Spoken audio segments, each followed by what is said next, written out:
인생의 안전의 축이 무엇입니까? 라고 물어보시는 거예요. 그게 무슨 말이에요? 목사님 그랬더니, 그러니까 어떤 것을 보면 삶의 안정감을 느끼느냐라는 거예요. 어떤 것을 보면 삶의 뿌듯함을 느끼시냐는 거예요. 예를 들면 이런 거였어요. 내가 고난이나 어려움이나 우울할 때 있잖아요. 그때 어떤 사람은, 내가 우울할 때 어떤 사람은 내 은행의 잔고를 보면 뿌듯함을 느끼고 안정감을 느낀다는 거죠. 그런 것 같아요. 여러분 우울할 때나 어떤 어려움이 당할 거나 마음이 허할 때 내 통장에 잔고를 보면 그래도 뿌듯.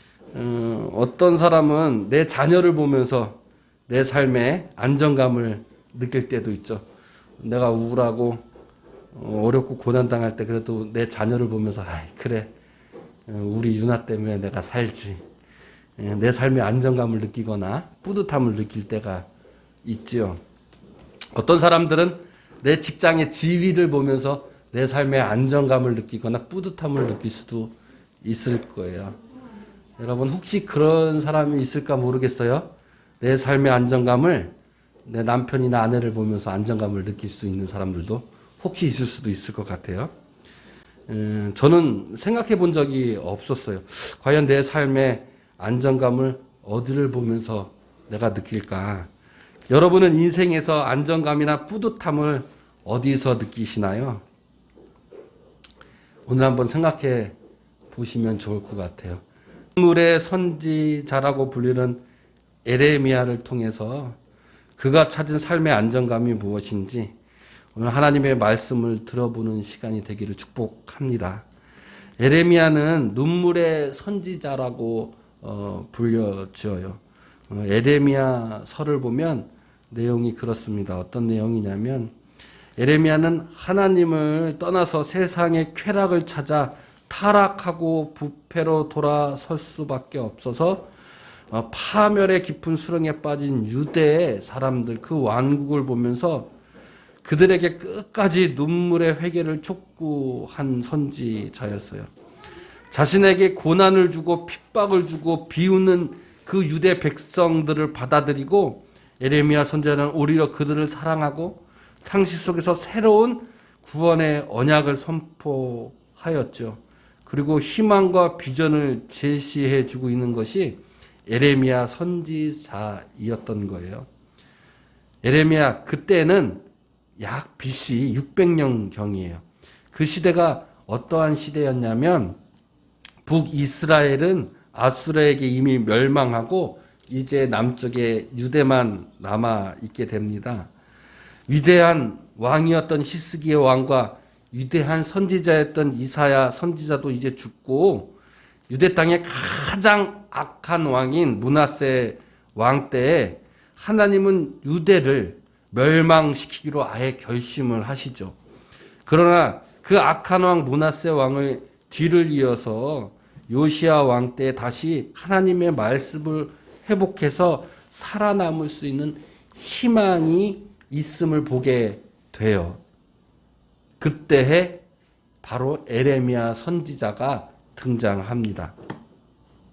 요시야 왕 때의 말씀을 잠시 회복해서 하나님 앞에 돌아오는 듯 했지만 세계는 요동치고 있었어요. 세계를 제패하려는 바빌론이 아수르를 멸망시키고 일어섭니다. 갈그미스 지역으로 진격. 그러니까 지금 바빌론이 갈그미스 지역을 들어갔다는 얘기는 곧 어디로 내려온다는 거예요? 애굽 땅으로 내려오겠다는 얘기예요. 애굽은 위기를 느낄 수밖에 없었겠죠. 곧 있으면 나한테로 내려오겠구나 라고 생각을 해서 애굽 당시의 왕인 느보가 병력을 이끌고 갈그미스로 가게 됩니다. 자기 땅에서 전쟁하는 것보다는 남의 땅에서 전쟁하는 게 피해가 덜 입힐 거라고 생각했던 모양이에요. 자기 자신이 위기를 느끼고 애굽의 느보 왕이 병력을 이끌고 갈그미스로 지나가기 위해서는 어디 지역을 지나가야 돼요? 예루살렘 지역과 이스라엘을 지나가야 돼요. 그 옛날에 많은 병력을 이기고 그 땅을 지나가기 위해서 식량을 가지고 갔을까요? 절대 그러지 못했겠죠. 가는 길에 식량을 조달하고 가는 길에 약탈을 해서 식량을 조달할 수밖에 없었을 거예요. 자, 애꿎은 열강 사이에 틈바구니에 지금 이스라엘 유다 왕이 서 있는 거예요. 그때 왕은 요시야 왕이었었어요. 애굽에서 병력을 이끌고 자기 땅으로 들어오는 것을 요시야 왕은 두고 볼 수가 없었나 봐요. 그래서 요시야 왕은 병력을 이끌고 무깃도 지역으로 갑니다. 무깃도 지역이 어느 지역이냐면 우리가 잘 알고 있는 아마겟돈이에요. 그래서 옛날에 지구 멸망의 전쟁을 아마겟돈이라고 많이 얘기하는데, 이 아마겟돈 지역을 제가 가보니까 약간 산이 있고 이렇게 산이 있으면 그 산 주변에 평야를 이루고 있는 큰 길 같은 곳이에요. 그러니까 그곳을 지나가기에 딱 좋고 그곳을 지나가야만 하는 곳이에요. 그 지나가는 곳이 약 대략 한 여기쯤 돼요. 여기쯤 될 거예요. 그러니까 그곳을 지나가기 위해서는 꼭 아마겟돈을 지나가야 되고, 그 아마겟돈이 딱 중간 지역인 거예요.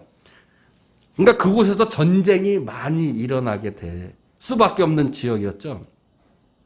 요시야 왕은 무깃도 아마겟돈에서 애굽과 전투를 합니다. 누가 이겼을까요? 요시야가 그때 죽음을 맞이합니다. 하나님의 말씀을 회복했던 왕이었는데 열강의 틈바구니에서 죽음을 맞이해요. 그리고 나서 요시야 왕 뒤를 이어 그의 아들인 여호와 아스가 왕이 됩니다. 애굽은 지금 바벨론과 싸우러 가는 길이었잖아요. 그래서 유대 왕과의 전쟁이 목적이 아니었기 때문에 그 전쟁에 요시야 왕을 죽이고 갈그미스로 진격을 합니다. 갈그미스에서 바빌론과 전쟁 누가 이겼을까요? 승부가 나지를 않았어요. 서로 비겼지요. 그래서 다시 애굽으로 돌아오게 됩니다. 자, 돌아오는 길에 애굽 왕 느고가 유대 왕이 이뻤겠어요? 안 이뻤겠어요? 절대로 안 이뻤어. 내가 가는 길에 그냥 놔뒀으면 내 병력이 송실되지 않고 바빌론하고 온전히 싸워서 이길 수도 있었는데 무승부가 났잖아요. 요시야 왕을 죽이긴 했어도 그것이 목적이 아니어서 갈그미스 전투를 치르고 돌아오는 길에 애굽의 왕이 여호와 아스가 왕이 되었잖아요. 그래서 그 여호와 아스를 사로잡습니다. 그리고는 이집트로 끌고 가요. 그리고 여호와 아스를 폐위시키고 여호와 킴이라는 왕을 다시 세웁니다. 여호와 킴은 그래서 애굽에 의해서 왕이 됐잖아요. 그럼 누구 편이겠어요? 애굽 편이 수밖에 없었을 거예요. 어쨌든 간에 여호아스는 이집트로 끌려가게 되고 이집트에 의해서 여호야킴이 왕이 오릅니다. 자, 이것이 끝난 게 아니잖아요. 왜냐하면 바빌론하고 애굽하고 승부가 나질 않았어요. 2차 갈그미스 전투가 일어납니다. 이번에는 누가 이겼냐면 바빌론이 애굽을 이겨요. 애굽은 후퇴하게 되죠. 그리고 바빌론은 이 승리가 한 다음에 그냥 가만히 있지 않고 유대까지 진격을 하는 거예요. 유대까지 진격을 하니까 애굽에 의해서 세워진 여호야킴이 미웠겠죠. 그래서 애굽에 의해서 세워진 여호야킴을 폐위시키고 여호야긴을 즉위시킵니다. 이때에 우리가 너무나도 잘 알고 있는 다니엘이 바빌론의 포로로 끌려가게 돼요. 자, 어때요? 엄청난 혼란기였어요. 고난기였죠. 애굽과 바빌론 두 양국 사이에서 지금 누구를 의지해야 내가 안전할까? 그 문제에 걸려 있는 거예요. 이게 먼 옛날 성경에 있는 일 같기도 하지만 꼭 우리나라 지금 현실과도 비슷해요. 옛날에 임진왜란 끝나고 광해군이 집권했을 때 그 시기와도 비슷하죠. 양 강대국의 사이에 껴서 지금 우리나라도 양 강대국의 사이에 껴서 지금 어느 편에 들어야 되는지 지금 어느 편을 의지해야 될지 모르는 시기에 와 있을지도 모릅니다. 어쨌든 간에 유대인들은 지금 혼란기였고 고난기였어요. 자신들 때문에 전쟁이 벌어진 게 아니라 두 양대국 때문에 자신들이 혼란하고 고난에 빠졌다고 생각할 수밖에 없었지요. 그들은 고난을 받은 것이 자기 자신의 죄 때문이라고 생각하지 않았어요. 오히려 외부로 해서 이 고난이 왔고 이 혼란이 왔다라고 생각을 했지요. 여러분, 만약에 여러분 삶 속에서 고난과 시련이 온다면 아마 여러분도 그 원인을 나에서 찾기보다는 다른 사람 때문에 내가 고난을 받은 거야, 다른 사람 때문에 내가 이런 고난이 온 거야 라고 생각하지는 않으시나요? 너 때문에 내가 이렇게 됐어, 너 때문에 내가 이렇게 살아 라고 이야기하고 있진 않느냐는 거예요. 유대는 그래서 자신의 안정감을 외부에서 찾으려고 했어요. 그 외부에서 찾으려고 했던 것이 누구였냐면 애굽을 바라보면서 자신의 삶의 안정감을 찾으려고 했던 거죠. 그런데 바빌론에 의해서 세워진 여호야긴, 그러면 바빌론에 의해서 자기가 왕이 됐으니까 바빌론 편을 들었어야 되잖아요. 그런데 이 여호야긴은 바빌론 편에 서지 않고 오히려 친애굽 정책을 사용하게 됩니다. 그런데 다시 바빌론이 유대를 침공한 거예요. 자기 편에 쓰지 않은 여호야킨이 미웠죠. 그래서 여호야킨을 다시 폐위시키고 이제 유대의 마지막 왕인 시드기야 왕을 세우게 됩니다. 너무나도 혼란기였고 고난 시기였어요. 그런데도 유대 왕들은 이런 혼란기와 고난을, 그 안정감을 애굽에서 여전히 찾았었던 거예요. 바빌론이 쳐들어와서 애굽에 의지하면 그래도 괜찮을 거야. 바빌론이 쳐들어와도 애굽에 의지하면 애굽이 나를 도와줄 거야. 그 고난을 애굽이 이겨줄 거야. 승리해 줄 거야. 라고 애굽을 의지했던 거예요.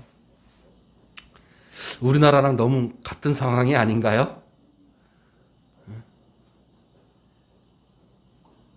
이들은 그러니까 자신에게 혼란이 오고 고난이 온 것을 철저하게 외부 탓을 했어요. 자신 탓을 하지 않았어요. 그래서 그 당시에 유대의 에레미야 선지자 말고 많은 선지자들이 백성과 왕에게 염려하지 말라고 그러는 거예요. 이 고난은 바빌론에 의해서 우리가 절대로 멸망하지 않을 거다고, 우리에게 든든한 애굽이 있다라고 얘기하는 거예요. 당시 자신을 침략한 바빌론이 미웠겠죠. 그렇죠. 우리나라를 침공한 나라가 미웠겠죠. 그 나라를 섬기라고 하면 분명히 많은 백성들이 반대하고 일어났을 거예요. 나를 침공한 나라를 어떻게 섬길 수 있어. 오히려 우리를 애굽이 도와줄 거야. 애굽을 의지하자. 그들은 철저하게 자신의 고난과 혼란을 외부에서 찾았고 그 해결도 외부에서 해결하려고 했던 거예요. 애굽을 자신의 우방이라고 철저하게 믿었던 거죠. 그러나 에레미야 선지자는 이 고난과 이 혼란이 외부에서 온 게 아니라 너희들의 죄 때문이라는 이야기를 합니다. 유대인들은 반감이 많이 샀어요. 내 죄 때문에 이 혼란이 왔다고? 내 죄 때문에 이 고난이 왔다고? 아니야. 부정하고 싶은 거예요. 외부의 때문에 온 거야. 내 탓이 아니야. 외부에서 왔기 때문에 내 안정감도 외부에서 찾아야 돼. 절대로 그들은 하나님을 의지하지 않았어요. 이 고난이 내 죄 때문에 온다라는 생각을 하지 못했기 때문에 하나님을 의지하지 않았던 거죠. 오히려 그들은 사람을 의지했어요. 세상을 의지했어요. 애굽을 의지했던 거예요. 고난의 원인을 내 안에서 찾은 것이 아니라 외부에서 찾았고 그 안정감을 외부에서 찾은 거예요. 그러나 에레미야는 오히려 바빌론을 섬기라고 이야기합니다. 유대는 멸망당할 거라고 이야기하여 평안이 아니라 고난이 올 것이라고 이야기합니다. 자신들에게 고난을 준 바빌론을 오히려 섬기라는 메시지를 주고 있어요. 유대가 회개하지 않고 멸망당한 것을 눈물로 선포했던 에레미야였던 거예요. 그러니까 유대 사람들은 에레미야를 좋아해야 좋아할 수가 없겠죠. 박해를 했어요. 비웃었어요. 과연 이 메시지가 어떤 메시지였을까? 과연 이 이야기가 우리의 삶에서 어떻게 하나님의 말씀으로 적용되어졌을까? 당시 사람들은 에레미야가 못마땅했어요. 왜 고난이라고 해? 평안이 온다고 하고 평안이 온다고 그러지. 왜 우리가 멸망한다고 얘기해? 우린 결코 멸망하지 않아. 애굽이 있잖아. 애굽을 의지하면 돼. 우리의 고난은 나에게로 비롯된 게 아니야. 내 죄 때문이 아니야. 밖에서 온 거야. 너 때문에 내가 이렇게 사는 거야.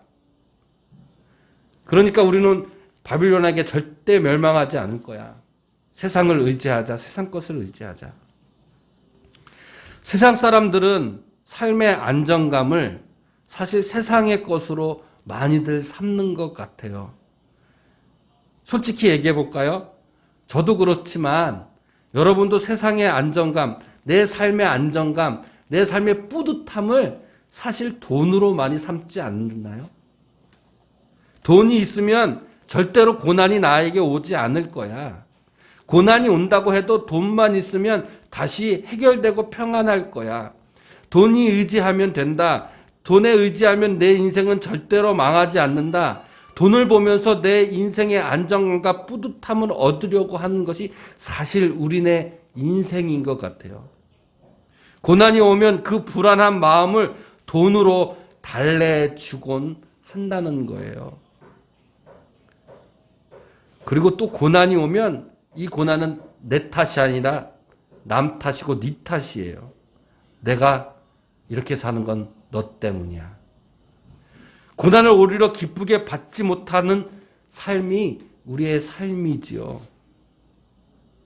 교회로 보면 교회 성도들이 하나님을 의지하라고 말한다면 세상 사람들은 비웃습니다. 보이지 않는 하나님을 의지하는 것이 가능해? 그것을 의지해 봐야 무슨 소용이냐고 비웃으면서 멸시합니다. 박해하지요. 세상의 고난을 기쁘게 받으라고 하면 세상 사람들은 비웃어요. 무슨 고난을 기쁘게 받아? 고난을 피하거나 고난을 당하지 않는 것이 낫지. 그리고 고난을 당하면 세상 사람들은 하나님을 의지하는 것이 아니라 세상의 것으로 의지하게 되죠. 그리고 내 탓이 아니라 남 탓하는 것이 우리네인 것 같습니다. 에레미야는 눈물의 선지자였어요. 자신의 죄 때문에 멸망하는 그들을 바라보며 자신들의 멸망이 자신에게 있다라는 것을 회복하지 않고 회개하지 않고 자신의 멸망이 자신에게 있지 않고 남에게 있다고 하는 그들을 바라보며 애굽에 의지하지 말고 세상의 것에 의지하지 말고 너희를 멸망시킬 오히려 너에게 고난을 준 그 바빌론을 섬기라고 말합니다. 그 말은 곧 고난을 기쁘게 받아들이라는 거예요. 고난을 섬기라는 거였죠. 여러분 사실 고난이 있어야 평화가 오는 거예요. 고난이 없으면 부활이 없는 거예요. 고난을 통해서 내 안에 내 육신의 것, 내 생각, 내 경험, 내 지식이 고난을 통해 죽어야 하는 거기 때문에 그렇습니다. 그렇기 때문에 고난이 없으면 평화가 없는 거예요.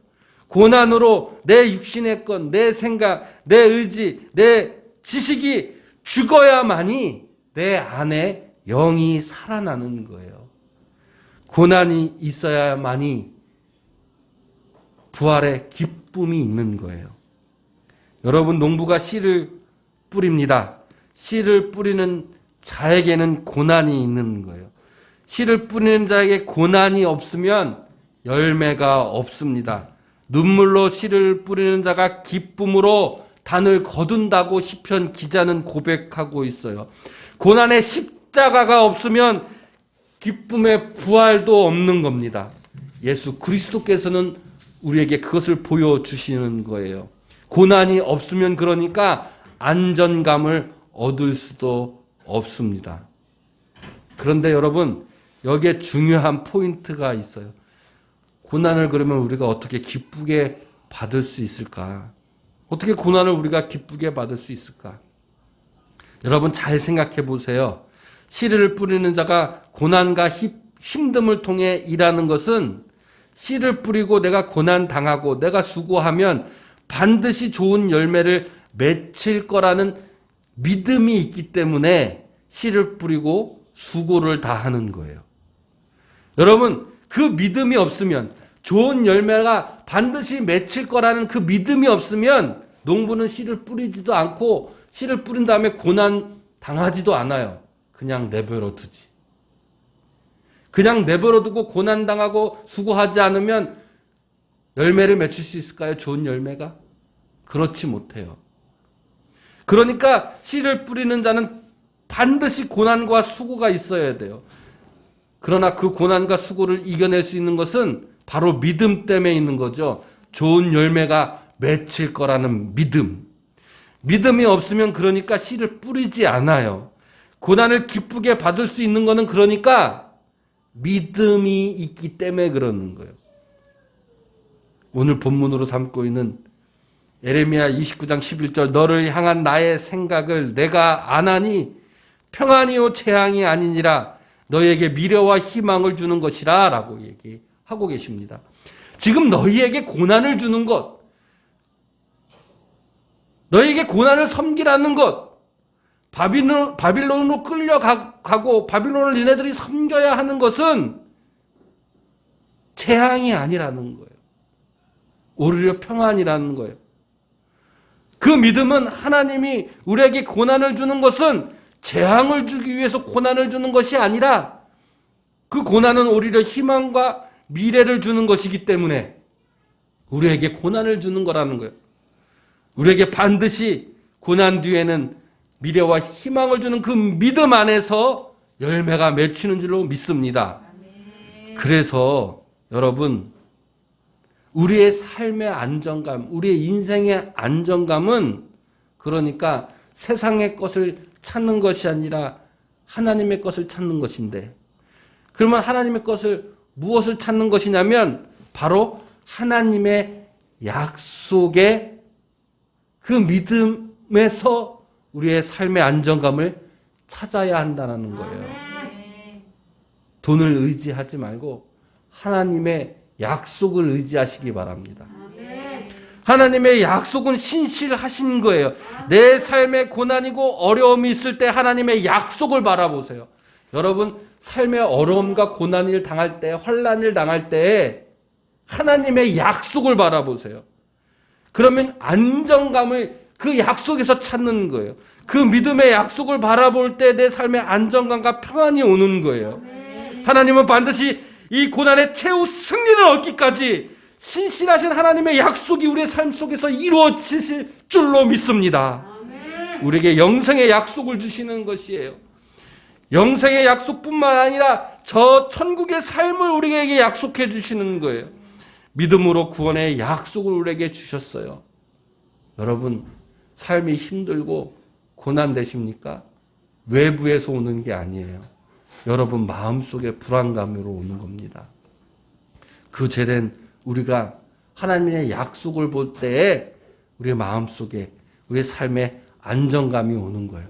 여러분이 하나님의 약속을 보세요. 삶의 뿌듯함을 거기에서 찾는 거예요. 그러면 하나님께서 우리를 책임져 주십니다. 때문에 우리가 고난당할 때 기도하는 거예요. 에레미야 29장 12절 13절 내게 와서 기도하면 내가 너희들의 기도를 들어주실 것이라고 약속하세요. 너희가 온 마음으로 나를 구하면 나를 찾을 것이고 나를 만날 것이라고 약속해 주시고 계시는 거예요. 때문에 우리가 고난당할 때 기도하십시오. 하나님의 약속으로 그 기도를 들어주십니다. 내 삶의 안정감은 약속인 거예요. 기도에 있는 거예요. 기도하고 구하면 하나님이 우리를 만나 주시겠다고 약속해 주십니다. 여러분, 세상의 것으로 의지해서 내 삶의 안정감을 찾으려 하지 말고